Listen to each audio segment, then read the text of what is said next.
அதிமுக அமைச்சர்களை ஊழல்வாதிகள் என்ற அமித்ஷா அக்கட்சியுடனே கூட்டணி வைத்திருப்பதாக முதலமைச்சர் விமர்சனம். பாஜகவின் கிளை செயலாளர் இபிஎஸ் என்றும் ஈரோடு அருகே திண்டலில் நடந்த பரப்புரையில் சாடல்.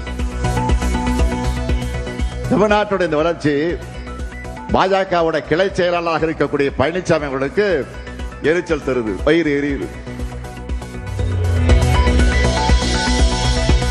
இன்று இரவுக்குள் காங்கிரஸ் வேட்பாளர் பட்டியலை ராகுல் காந்தி அறிவிப்பார் என முதலமைச்சர் உறுதி.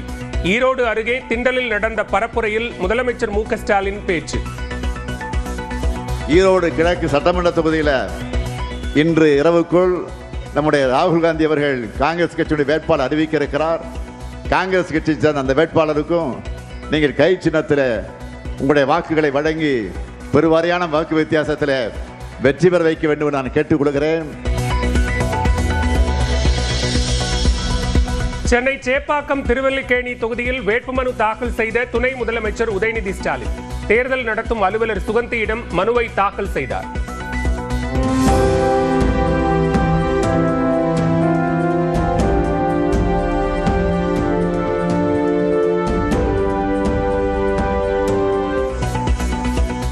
நான் இன்னைக்கு என்னுடைய தொகுதிக்கு வேட்புமனு தாக்கல் செய்ய வந்திருக்கிறேன்.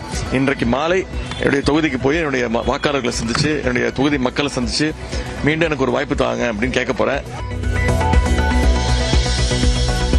சென்னை சேப்பாக்கம் திருவல்லிக்கேணி தொகுதியில் ரோட் ஷோ சென்ற துணை முதலமைச்சர் உதயநிதி ஸ்டாலின் வழிநெடுகிலும் உற்சாக வரவேற்பு.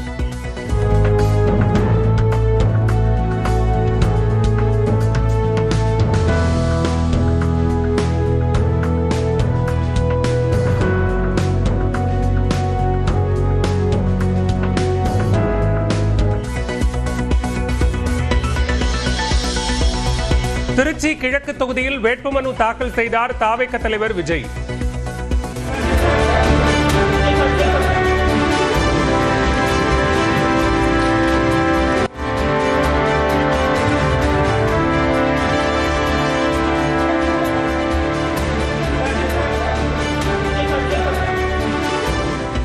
நல்ல நேரத்திற்காக காத்திருந்து வேட்புமனு தாக்கல் செய்ததாக தகவல்.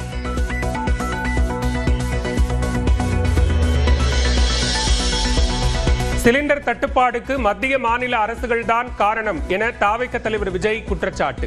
சிலிண்டர் பிரச்சனைக்கு முதலமைச்சர் டெல்லி செல்லாதது ஏன் என திருச்சி மரக்கடை பரப்புரையில் கேள்வி. கேஸ் பிரச்சனையெல்லாம் எப்படி இருக்கு? உஷாரா இருந்திருந்தாங்கன்னா இந்த கேஸ் தட்டுப்பாடை கொஞ்சம் கண்ட்ரோல் பண்ணியிருக்கலாம். இவங்க 2 பேரும் தான் இதுக்கு காரணம். நம்ம ஸ்டாலின் சாரை கேட்டீங்கன்னா நமக்கு அதுக்கும் சம்பந்தமே இல்லையே அப்படின்பாரு. இந்த கேஸ் சிலிண்டர் பிரச்சனைக்கு கொஞ்சம் டெல்லிக்கு பறந்து போயிட்டு வரலாம்ல. கூட்டு சூழ்ச்சி செய்து ஜனநாயகன் படம் தடுத்து நிறுத்தப்பட்டதாக விஜய் குற்றச்சாட்டு. தனக்கும் மக்களுக்கும் நீதி வேண்டும் என திருச்சி பரப்புரையில் பேச்சு. நம்ம கடைசி படமான ஜனநாயகன் எங்க அது இந்த தேர்தலில் நமக்கு மிகப்பெரிய ஆயுதமா மாறிடுமோன்னு ஒரு கூட்டு சூழ்ச்சி. உங்களுக்காக நீதி கேட்க வந்த எனக்கும் சேர்த்துதான் நீதி வேண்டும். திருச்சி மரக்கடையில் எம்ஜிஆர் சிலைக்கு மாலை அணிவித்து மரியாதை செலுத்திய பின் விஜய் பரப்புரை. தாவேக தேர்தல் பரப்புரை பாடலை பாடி வாக்கு சேகரிப்பு. நந்தனியாளு நீ எழனமா பாரு, கொஞ்சம் நவுந்தனா இங்க 8 கோடி பேரு, மிரல போது ஸ்டேட்டு எங்க விசில் சத்தம் கேட்டு, நல்லவங்க வாழ நீ விசில் கடி ஓட்ட. திருச்சியில் திறந்தவெளி வாகனத்தில் நின்றவாறு தொண்டர்களுக்கு கையசைத்து சென்ற விஜய். திருச்சி புதுக்கோட்டை தேசிய நெடுஞ்சாலையில் கடும் போக்குவரத்து நெரிசல்.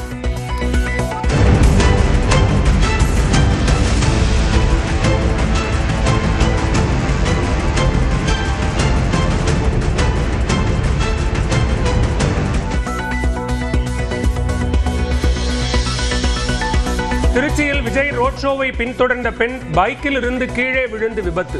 வாகனத்தில் இருந்து இறங்கி விசாரித்து விட்டு சென்ற விஜய்.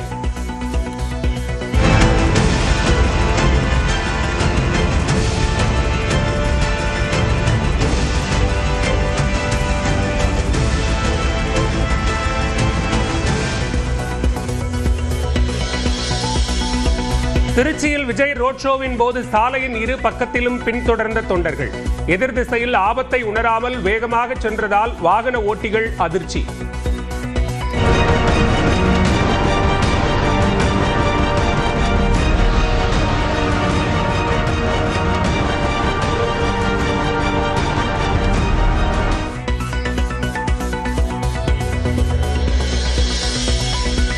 தென் தமிழக கடலோர மாவட்டங்கள் மற்றும் மேற்கு தொடர்ச்சி மலை மாவட்டங்களில் 2 நாட்களுக்கு லேசான மழைக்கு வாய்ப்பு.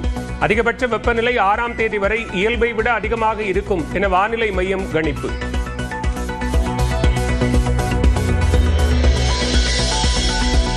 சென்னை ராயபுரம் சட்டமன்ற தொகுதியில் அதிமுக முன்னாள் அமைச்சர் ஜெயக்குமார் வேட்புமனு தாக்கல். 8வது முறையாக ஒரே தொகுதியில் போட்டியிடுவதாக ஜெயக்குமார் பெருமிதம். 8வது முறை நான் மனு தாக்கல் ராயபுரத்திற்காக மட்டுமே செய்திருக்கின்றேன். தமிழ்நாட்டில் ஒரு சிலர் தான் தொகுதி மாறாமல் ஒரே தொகுதியில் இருப்பார்கள்.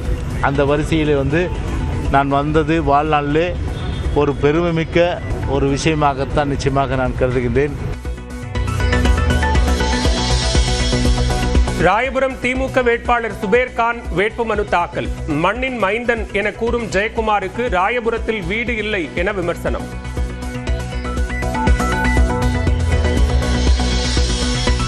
நடக்கப் போகும் சட்டமன்ற தேர்தல் நாக்பூருக்கும் தமிழர்களுக்குமான நேரடி போர் என திமுக எம்பி கனிமொழி கருத்து. எடப்பாடி பழனிசாமியின் அரசியல் எதிர்காலம் ஆளுநர் பதவிதான் என்றும் மானாமதுரை பரப்புரையில் பேச்சு. எடப்பாடிக்கு அடுத்த வேலை அதுதான். எந்த மாநிலத்துக்கு அவரை ஆளுநரா அனுப்புவாங்கன்னு தெரியல. அவருக்கு ஏதாவது இடம் பிடிச்சிருந்தா இப்பவே சொல்லி வச்சுக்கிட்டாருன்னா ஒருவேளை கன்சிடர் பண்ணுவாங்களோ என்னவோ. திரைப்படங்களில் 1000 பேரை அடித்துவிட்டு பயத்தில் 2 தொகுதிகளில் நிற்பது ஏன்? விஜய்க்கு நாம் தமிழர் தலைமை ஒருங்கிணைப்பாளர் சீமான் கேள்வி. இதுல தோக்கடிச்சிருவாங்களோ நினைக்கிறாப்ல, இல்ல ஒரு அதுல தோக்கடிச்சிருவாங்கன்னு நினைக்கிறாப்ல. தோல்வியை தாங்க முடியாத எப்படா கதாநாயகனா இருக்க முடியும்? எப்படி நீ தான் பெரிய கதாநாயகன் 1000 பேர் அடிப்பிய? எதுக்கு 2 தொகுதியில நிக்கிற? எதுக்கு? உனக்கே நம்பிக்கை இல்லை, உன் கட்சியில் நிக்கிறவனுக்கு என்னடா நம்பிக்கை வரும்? ஏதோ ஒரு காமெடி பண்ணிட்டு அலைகிறாப்ல. 2 மாதங்களுக்கு பேசக்கூடாது என மருத்துவர் அறிவுறுத்தியதாக சீமான் தகவல். பேசுவதை நிறுத்த முடியாது என மறுத்துவிட்டதாகவும் குன்னூர் பரப்புரையில் பேச்சு.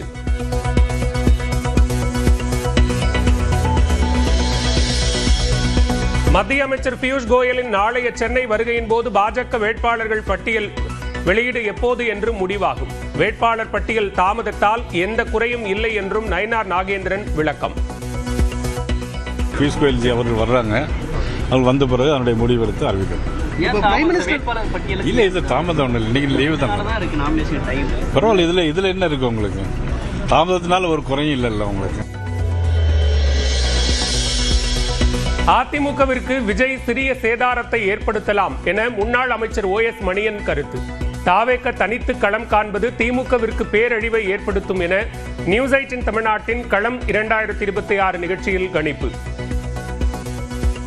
விஜய் அவர்களுடைய தனித்து போட்டியிடுகிற இந்த சூழல் என்பது திராவிட முன்னேற்ற கழகத்திற்கு ஒரு மாபெரும் பேர் இழப்பை ஏற்படுத்தும். எங்களுக்கு ஒரு சிறு சேதாரத்தை ஏற்படுத்தும். ஆக லாபம் எங்களுடைய NDA கூட்டணிக்கு தான் உறுதியாக.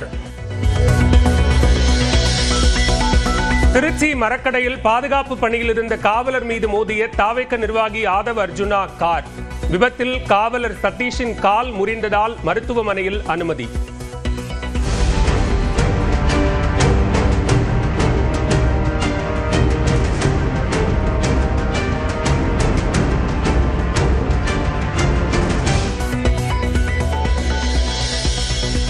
திருச்சி மரக்கடையில் தாவேக தலைவர் விஜய் பரப்புரையின் போது நெரிசலில் சிக்கி மயக்கமடைந்த 2 பெண்கள் ஆம்புலன்ஸ் மூலம் மருத்துவமனைக்கு அழைத்துச் செல்லப்பட்டனர்.